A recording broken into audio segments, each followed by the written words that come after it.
What's up mga katambay? Good morning! Welcome sa Tambayan Cooking. So this week mga katambay, gagawa tayo ng mabilisang recipe. Ito ang ating go-to food ng mga Pinoy.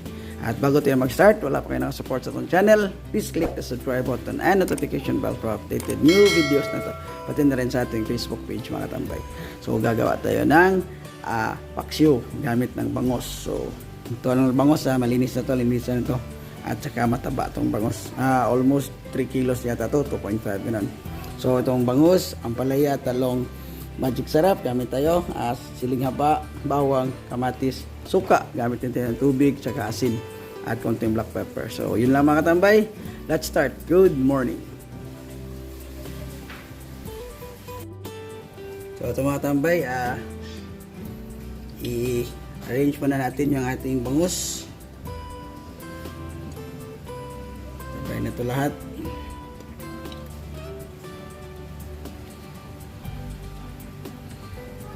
Add muna tayo ng asin para may lasa na siya yung nasa ilalim. Then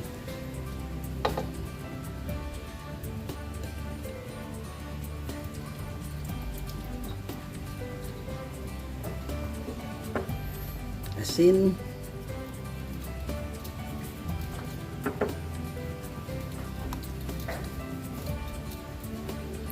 lagyan tayo ng konting paminta.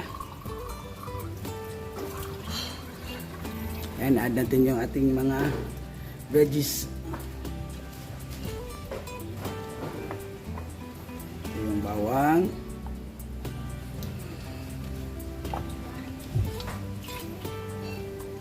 daming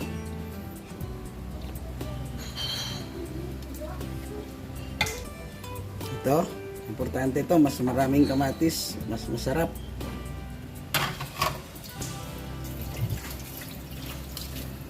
Ampalaya at talong. Ito yung mabilisang luto ng paksiw.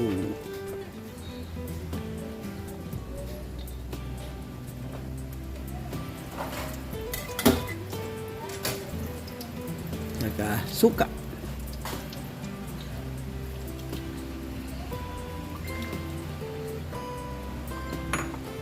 And tubig para may sabaw.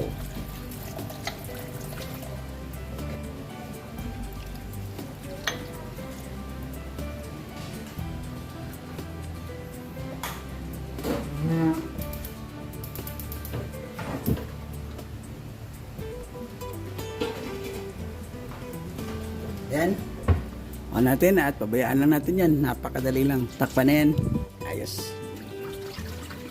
Muntik nang nakalimutan ating magic. Baka naman, magic. Yan. Ayos. Init. Yan. After 40 minutes. Yan. Tapos kanina, mga 30 minutes, alinagyan ko ng ang tawag sa amin ito, mantika sa baboy or kanang used oil. Sarap kasi pag linagyan nyo yan, konti lang, isang sandok. Yan. Ang bango. So, ayos na to. Tikman na natin.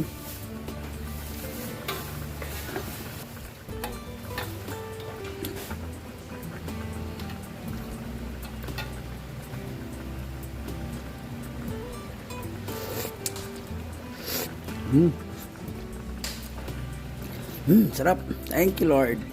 Ayos, ang nakasunod, kainan na.